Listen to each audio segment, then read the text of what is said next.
So today is a 13th day of fasting.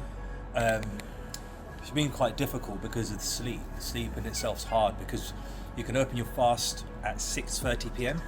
and then your last feeding is at 5 a.m. So you got to think about it like you're trying to like go to the gym, train, do all my coaching, come back by about 10:30, and then I've got 3 or 4 hours before I can, before I close my fast. And the thing about that is, do I sleep or do I not sleep? And with all the work, because you're kind of like flipping your days upside down. I'm like revving myself up to the gym, caffeinating, hydrating. It's very hard to come back and then settle. So I'm finding the sleeping the hardest part. But I think what's made it a lot easier for me is how much I'm hydrating with electrolytes. So as soon as I open my fast, I do electrolytes, creatine, I do some carb powder, so like dextrose or maltodextrin or cyclodextrin. Basically what I'm doing is I'm just filling my muscles up with glucose so I can perform. So today is going to be a session of intervals with the ski urge, the assault bike, the rower. The reason why I'm doing that is because I'm prepping for Hyrox, which is April the 12th. But I can't run at the moment because I tore my hamstring playing football. I done soft tissue damage to my ankle, where the hamstrings recovered remarkably fast. I had a centimetre tear February the 6th, and since then I've been doing 500 micrograms of BPC and TB500 in the morning and at night, and it's actually repaired the hamstring, so my hamstring's good to go. But the ankle in itself has taken a lot of time, because you've got to realise that I'm on it all day, so it doesn't actually get the rest. And because it's a tendon issue, it's not like a muscular issue where the hamstring is a muscle tear, which recovers a lot faster. With tendons, you've got to rehab. So I done a run the other day, done about 8k, got through it, but the pain I've had afterwards has just been non-stop. So today I'm going to do my HIIT circuit, which is Hyrox based in terms of the ski urge, the rower, just to get my heart rate up, just to build my aerobic capacity, build my conditioning. I'm going to do a 60-minute period of intervals, probably burn about 600 calories. So what you need for that is your fuel to perform. That is why I had the electrolytes and the carb powder in the morning before this session. Post-workout in here is a banana and dates with 50 grams of whey. So straight away get some protein into my body. I've got glucose and potassium from the banana and the dates, and a good amount of fiber.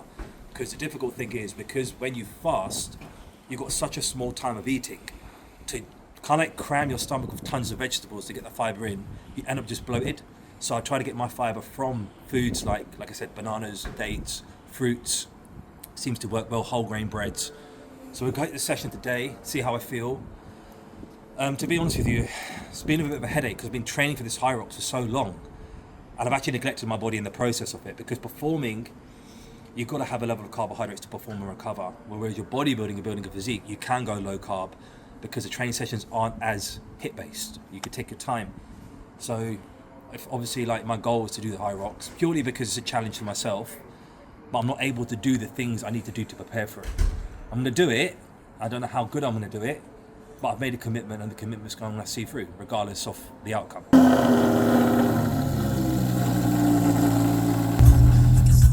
Look, they're watching everything. It's not really a fair comparison with Eddie Abu. Because think about it, he's saying, well, I felt like shit when I was doing this, but you're taking tons of steroids, you're taking a boatload of insulin. I know, because I have coached people that you have coached when you were taking steroids, and they were on boatloads of drugs. That's why they felt like shit. So now you've given up all the drugs, and you're in your 60s, and you've gone to this healthy eating. Of course you're going to feel better. It's not a fair comparison. Do you know what I mean? It's not a real comparison, because you're abusing yourself, and now you've gone to eating well. So just by eating well, it doesn't have to be ketogenic. But Eddie Abu is a 60-year-old guy, and what he's doing for his metabolism, for his body, for the abuse he's put his body through, it works for him. But then everyone takes it as the holy grail, and I think this is the problem with social media today. It's like, if you're not doing this thing, then you're losing out on these results. Everyone takes things to the extreme. Ice baths, saunas, ketogenic diets, intermittent fasting. Like, look at some of the best athletes in the world, and I always believe, I believe Ronaldo, at 40 years of age, I actually worked with his physiotherapist here in Dubai, and he said to me, Ronaldo's one of the only footballers that there has been of this century who's never had an injury. That's 23 years of playing professional football at the highest level, and he's never really been injured. He's never missed a season through injury. Look at the way he eats. Balanced, good protein, good carbs, good fats, fruits, vegetables, rehabs, works on his recovery, right? So that's a good example to go by. That's the example I like to go by, right? Because he's a 40-year-old man. You know, footballers at over 30, are done for. They're coming to the end of their career.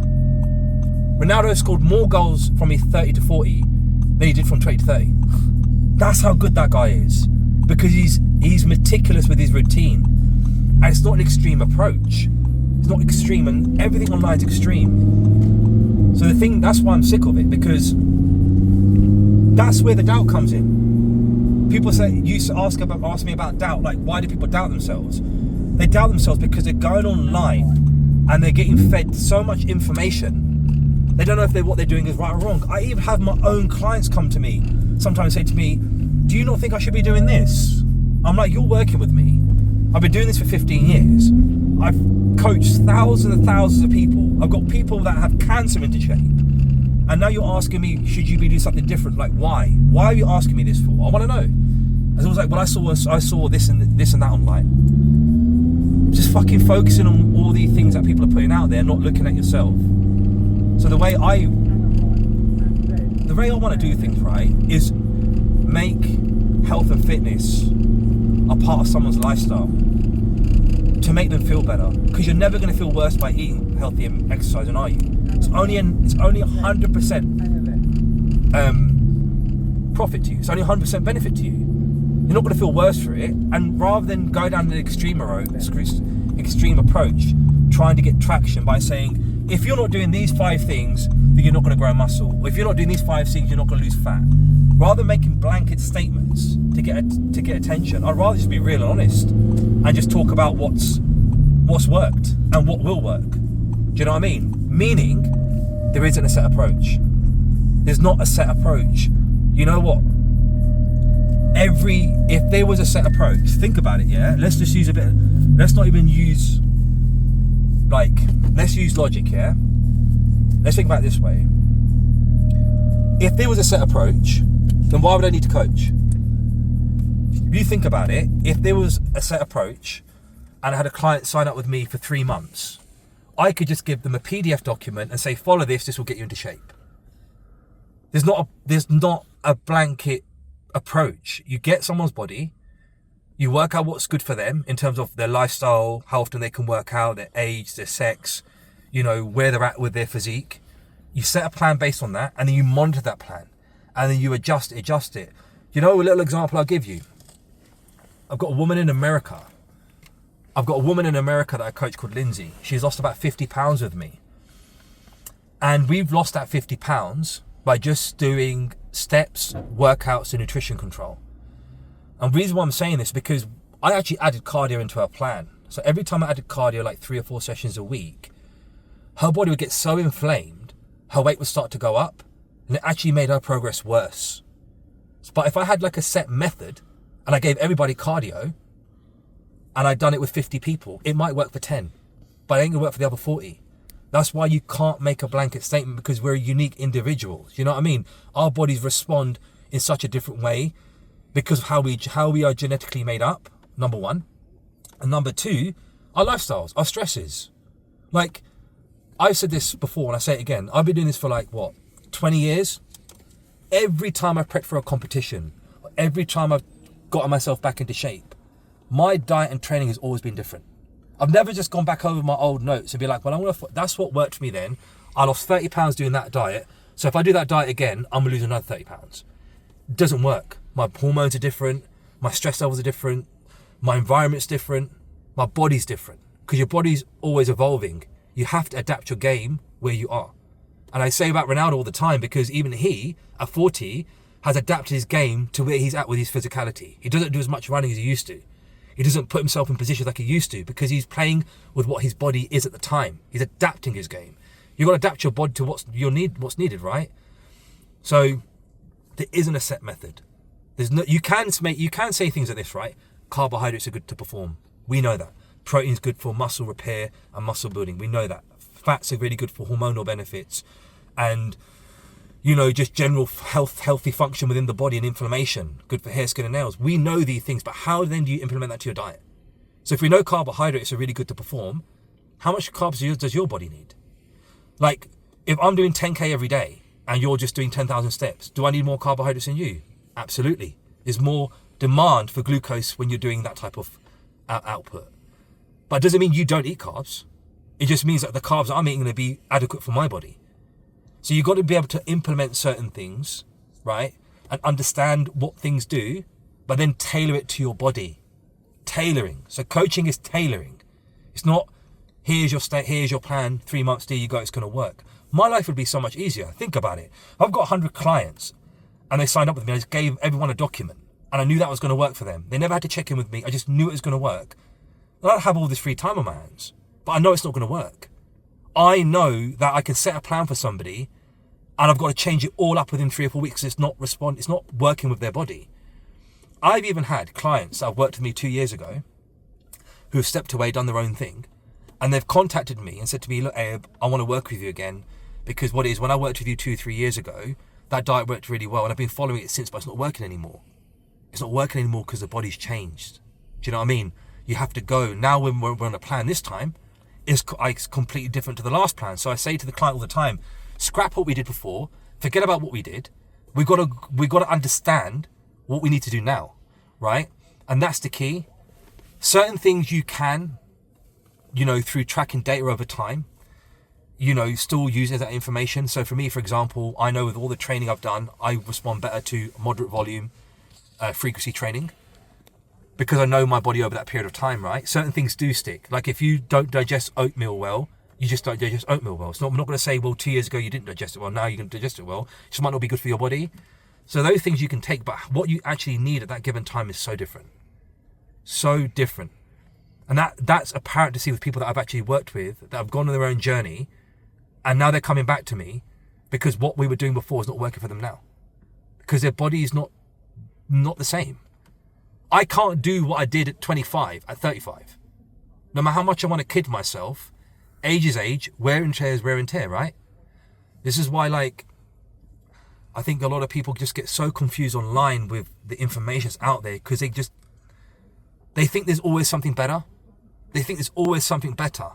Like, well, I'm doing this and it's not going as fast as I want to, so this must be better for me. Now, how fast your body progresses is how fast your body progresses. If you look at like me and my brothers, 5 of us, same mother and father, same genetic makeup, not one of us has the same diet. Not one of us has the same training method. We've tailored it to our own bodies over time and we are blood brothers. So if we're blood brothers and we have to do things different, what makes you think that you're not going to be any different for some random influencer online? Doesn't make sense. You just take certain information, you can trial it, you might find some gold in that, but it's never going to be the method that's for you. You have to find your method. Do you know what I mean? It's not, that's what's unique. Everyone's body's different. Even when you look at alcohol, I fucking know guys that can go out all night, drink all night, wake up the next day and act like they've not even drunk. Go to the gym, go to work, they're fresh. Me, if I was to do something like that, I'll be fucked for days. So I'm not going to be like, oh, well, he does that, so I can do it. It's almost like, well, so he could do that, that's fine, but I can't do it. So find the method that works for you by either researching, trial and error, or seeking help. Personally, if I'm being honest with you, I'd rather go to the person that's been doing it for a long period of time and learn from them. It's the best way to do it.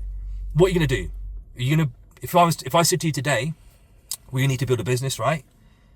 What would you rather do? Read all the books and try, or go to someone who's built businesses, who has a business, learn from them, see what they're doing through their eyes, and then you can start to tailor it to yourself, because everything I learned from the coaches I've worked with doesn't necessarily mean I follow that plan anymore, but I've looked at what they're looking for at that time. This is why we need more food, or this is why we need to do more cardio, or this is what your body's showing, so we have to back off the cardio. I've learned from them, and over the years, I've got it streamlined to a point where it works for me.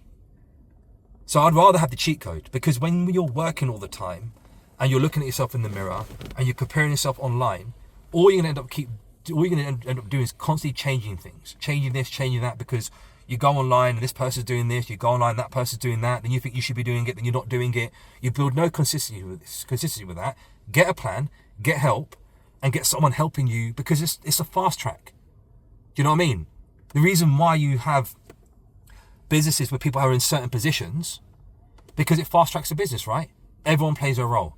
So I look at this. If I want to go and do CrossFit, and I don't understand CrossFit, or I don't understand how to do CrossFit, or I don't understand the training schedule I need to do for it, I'm not going to sit there and fuck around and go online and copy this person and copy that person. I want to go to the person who's been doing CrossFit for 10 plus years, who has loads of clients doing CrossFit, who's done it themselves, who's walked the walk, and learn from that person.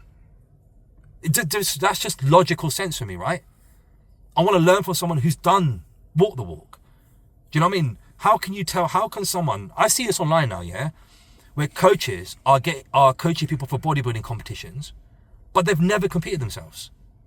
How does that even logically make sense? How do you know how it feels to compete? When I've competed for so many years myself, and I've got a client competing, I know they're going to be fucking hungry. I know they're going to feel tired. I know they're going to look flat, because I've done it. But how can I expect to know what someone should feel if I haven't done it myself? And this is the thing, right? It's just so much information. People are just doing themselves. People are just doing themselves out of their own heads. Everything's like that now. Everything. Relationship goals. The fuck? Relationship goals. What does a relationship goal even mean? What? Because that person goes to the gym, it's a relationship goal. Or maybe you don't want your partner to go to the gym. Maybe she doesn't want to go to the gym. Maybe you just want to. She's doing her thing, you're doing your thing. Doesn't mean your relationship shit. But people actually look at that and be like, well, how come we don't go to the gym? Like, does that mean our relationship, we're not that close? So fuck that. Like, everything in itself is just take it with a pinch of salt and work out what works for you by getting onboarding help. I think you have to onboard help. Even now, if I was to go to do a competition in bodybuilding, with 20 years behind me, winning shows, I would still hire a coach. Because I want to take my head out of the thought process. I want to focus on the task I'm supposed to be doing, and just have someone say to me, do this, do that, do this, do that. And I just close my mind off to, you question yourself. You do, because at the end of the day, like, we're very critical of ourselves, aren't we? I could look in the mirror and see shit, whereas my coach could be like, do you know what, you're looking fucking great. I could look in the mirror and be like, I want to give up because I'm not progressing. Be like, no, you've made great progress. Just calm and collective is what you need for reassurance, and work with people that have done it for so long. That's my advice with that shit. Have this coffee. So where are we now? WH Gym, Jumeirah in Dubai. Okay. Warehouse gym. Is that where you always train? Majority of the time, I switch it up because I've got an app called Privily, and it gives me access to all the gyms for like £1,200 for a year. You get access to any gym, and you get free entry to beach clubs as well. Amazing. So it works out cheaper to actually download Privily and use multiple gyms than compared to signing up for a gym for like just this. If you sign up for a gym for a year, it works out more expensive than actually having this app. Oh, really? Yeah. So I use this gym for like good vibes. Nice. Good atmosphere. Yeah. Some of the other gyms I go to are quite quiet, and when I don't want to be around anybody, I go to them. Yeah. I do 20 cal ski, 20 cal bike, 20 cal row, and do that as many times as I can within 60 minutes. Build my conditioning, build my aerobic capacity, because I can't run. So that's the only other option really, because this ankle, this is not a fashion statement, my ankle's actually fucked. And I ran the other day 8k, and I did it, but my God, like the pain afterwards is really difficult, and especially when you're fasting, because you're waking up and you want to drink water, you can't drink water, and it's just one big clusterfuck. So being here tonight at 9:20? Yeah. I can't actually be bothered. I really can't actually be bothered. So I'm not that motivational influence that you think. I can't actually be bothered, but I know that I'm going to regret it if I don't do it. Right. And I'll feel better afterwards. Yeah. Like I've actually done something. Is that what you always think when you don't want to do something? Just think about how you feel after. Yeah. I always think about how I feel after. Yeah. I never think about how I'm going to feel when I'm doing it, because like thinking about it in my head now, 60 minutes, 600 to 700 calorie burn, sweating my ass off, feel weak as fuck because I'm fasting, or I've not been eating and drinking throughout the day. You track this again. Yeah, there's cats everywhere. And I don't feel like doing it, but I always feel better after I've done it. Always feel better. And I've been told I've got ADHD or some shit like that. I probably have. And I find this is a way to control it. I find this is doing something like this, for me personally, having a level of anxiety, or whatever you want to call it, ADHD, I found my foundation for me. Like, this is good for me. So find yours. You could be meditating, it could be swimming, it could be going out for a walk, but for me, this is what I need. I know I need it. A lot of the time I don't look forward to it. I don't. You know what I mean?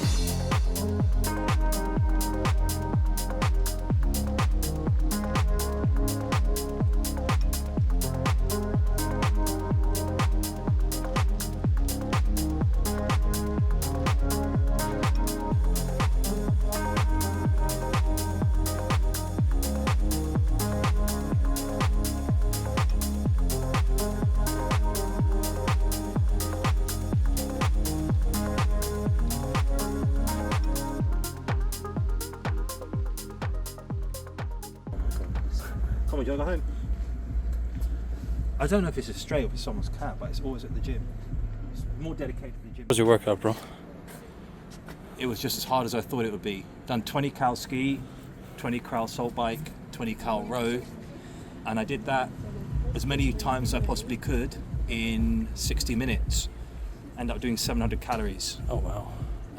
That's after fasting, and that's why I put the carb powder in before I did this, because you need quick digesting carbs. You don't want nothing sitting on your stomach. So now I'm going to have a post-workout shake, which is about 50-60 grams of carbs, banana and dates, easy to digest, plenty of potassium, glucose, good fiber, good vitamins and minerals. I have a couple of scoops of whey with that, and then I'll go home and work, and then I'll have probably a heavy protein meal, because my protein's been quite low. Yeah. Because I can't eat a lot of protein when I open my fast, because it just sits on my stomach. So I'll have about 300 grams of chicken with some vegetables, or maybe a bit of rice. And then when I wake up in the morning, eggs on toast. That's pretty much it. Amazing. I always put carbs around my training. Mm. And if you're training in close proximity, you want to have carbs which are easy to digest. So Rice Krispie square bars, bagels, bananas, carb powder, just to get that glucose straight into the muscle for you to be able to perform. But I feel fucked, to be honest with you. How much carbs should you have? I would say a minimum of 40 grams, 40 to 50 grams for anybody. Before and after? Yeah, before and after. You could. I like to have actually more carbs after I train. So 50 grams should see you through an hour session. After I train, I like to ingest more carbs, because your body's more insulin sensitive. So your body's ability to absorb carbohydrates is a lot greater, because your GLUT4 receptors are more efficient, which is your body's ability to regulate blood glucose without spiking insulin too much, because you understand that you're depleting carbohydrates as you're training. So think about training depleting your body, like depleting the fuel tank. You kind of want to replenish that as quickly as you can to start the recovery process. So in and around your training, always put your carbs around your training, pre and post. Yeah, back to the grind. 200 metres. Someone who's got millions of pounds, would you give up all your money to be 20 years old again? And they'll say yeah. Because you don't get life back. This is why when I speak to people and I'm coaching people, I say to people all the time, like, man, you know, the good old days, they're right now. Yeah. The good old days are right now. You can actually do the things that you choose not to do. Even going for a walk. You know, you get to an age, you got knee pain, hip pain, thyroid downregulates, hormones downregulate, which makes it twice as hard. I said to a client the other day that, you know, as you get older, building a body becomes a lot harder. Like because you're fighting against age, aren't you? Yeah. So if you think about it, the best thing to do, in my opinion, and I said to her, like, set yourself up, because if you lose all the weight now and you get into shape now, it's going to be a lot easier for you to maintain that as you get older. However, if you neglect yourself and then at some point you're like, do you know what? I'm overweight, I'm pre-diabetic, I've got high blood pressure, now I want to lose weight. It is a lot harder, man. Yeah. It's a lot harder. You know, so I just think to myself, fucking hell, it's a blessing, isn't it? Like, as much as you complain, or much as I complain and be like, oh, I can't be fucking bothered, really deep down inside my heart, I can be bothered, because I know, I can't explain it, like, I know that it's a blessing to be able to do it, you know, and one day I'm not going to be able to, and I just keep pushing for that. It's a fucking, I think the feeling's amazing. Right? No one ever feels bad by working out. No one. It doesn't mean you got to have a six pack or you've got to be training for Hyrox or a bodybuilding show. Just general exercise. And you know the recommended exercise of 3 sessions, like they say, like you should exercise 3 times a week. You need to do more, man. If you think about it, 3 sessions at an hour is 3 hours per week exercising. Yeah. There's 24 hours in a day. 800 metres. So you've got over 200 hours in a week, and only 3 of them you're dedicated to exercise. It's not enough. No. It's nowhere near enough. I just wish I did a few things different when I was growing up with my body. Hindsight is the most beautiful thing, isn't it? When you look back, you'll be like, I wish. Stay left. And you just got to keep pushing. And then stay right for a But bit. it's like now, I feel fucked. I'm not going to lie. Because fasting is hard in itself, as we all know. Without food and water Stay left and a bit. poor sleep, And then your body's functioning so subpar, right? Everything you're doing is double the chore. 100%. Yeah. But I kind of like want to test myself. Do you know what I mean? I want to see what my body's made of. Because you know what? You look at your body in 1 kilometre, stay and left you look at it a bit. logically, right? Yeah. How do you build muscle? By putting your muscle through stress, by putting it through pain. What you're trying to do is create a reaction. When you go to the gym, you're lifting weights, you're putting your body under stress to create a reaction, to get that muscle to respond and grow. So if you put your body through these stresses, over time, what happens? Your body becomes more resilient. Stay left a It bit. becomes stronger. So the actual action's hard, but the outcome's a benefit. So as long as you tell yourself that, you know whatever you're pushing yourself through, there's going to be a benefit to the end of it. Yeah.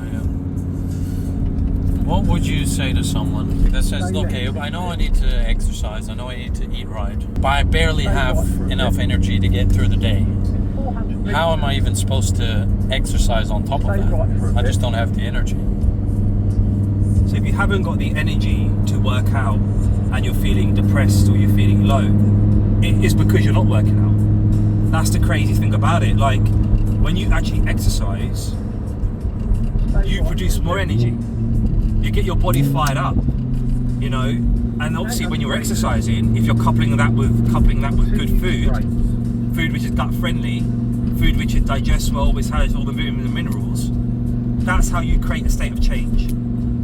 You cannot go from a low state to a high state without a change, and that change starts within you, right? 200 metres. So, loads of people. Continue It's not straight. actually uncommon for someone to be like, do you know what?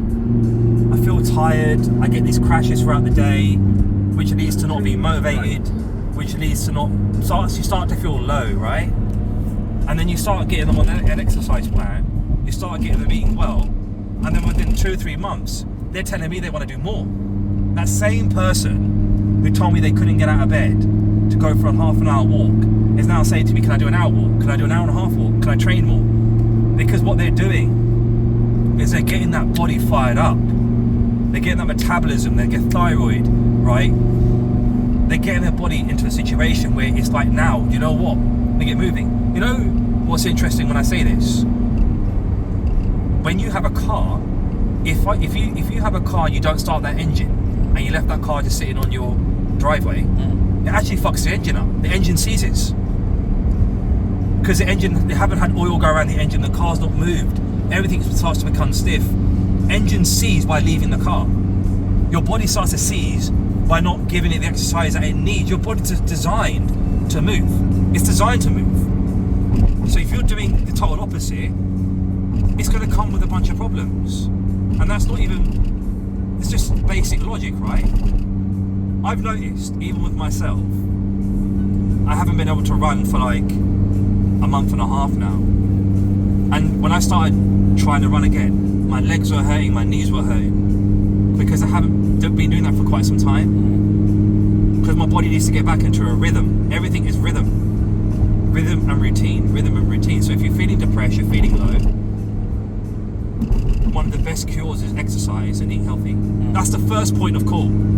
And I guarantee if you did that for 3 months, consistent, a lot of people wouldn't feel the same way. Yeah.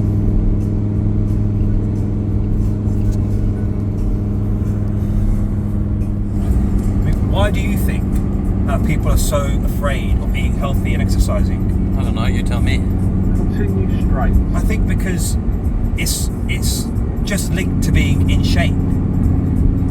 It's not linked to other things. You know, like when you say to somebody, by the way, Stay the left. food that you put into your stomach can affect your gut bacteria, and gut bacteria and gut health is directly linked to Stay left depression, for this bit. anxiety, stress, lack of sleep, libido, and they start realizing, hang on a minute, that eating healthy affects all these other things. That's when they start to take it seriously.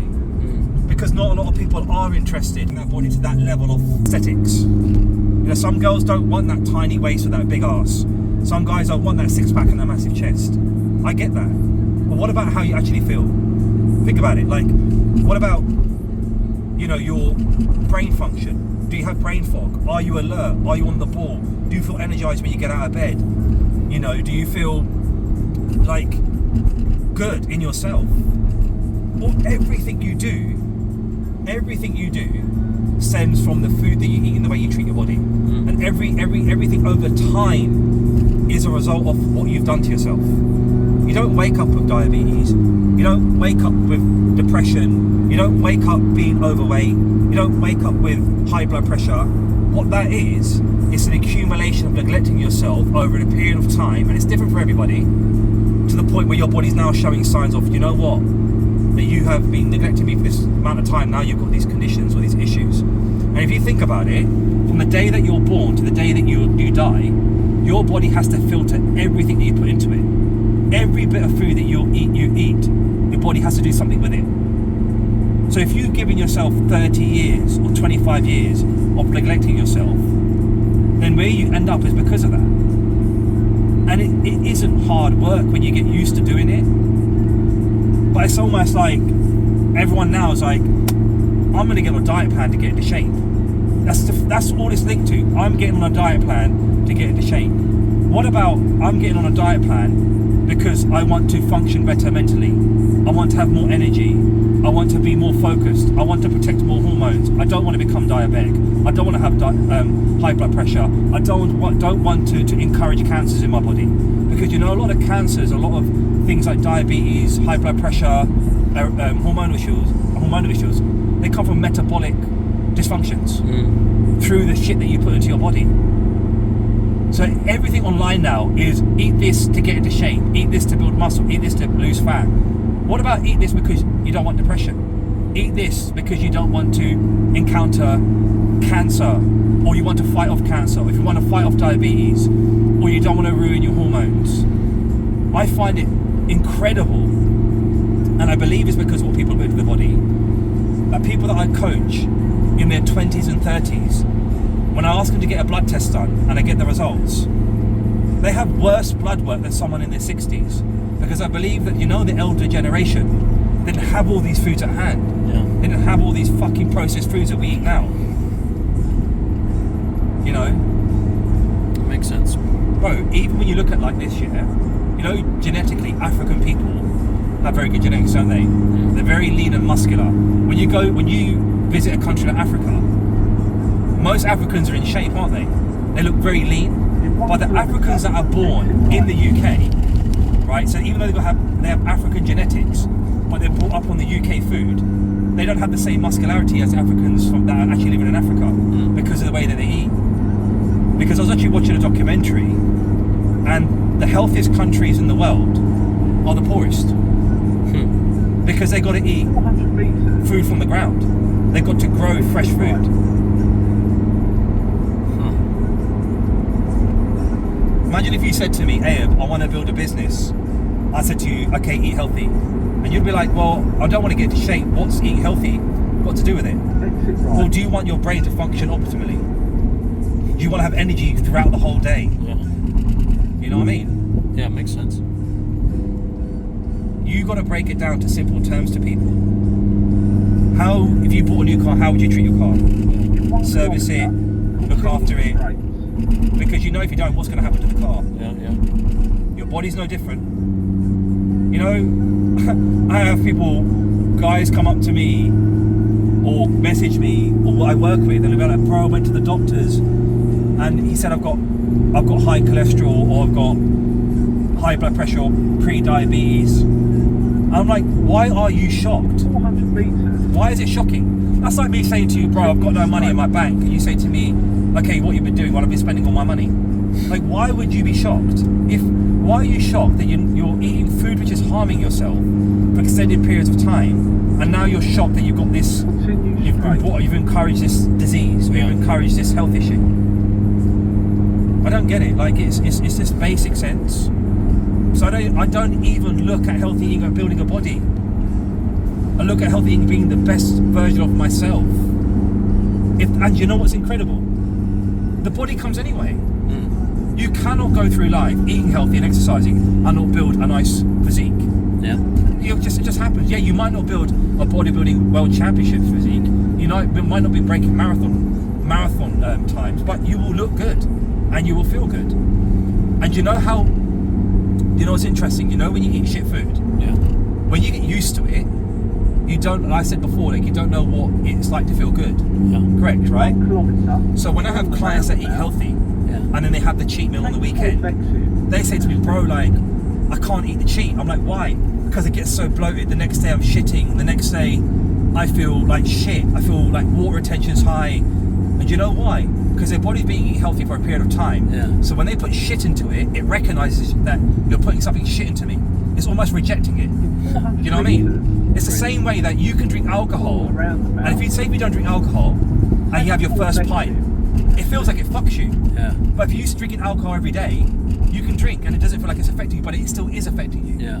Just because you don't have the feeling from it, doesn't mean it's not doing the same thing to you internally. Yeah. That's the difference. 100%. Yeah.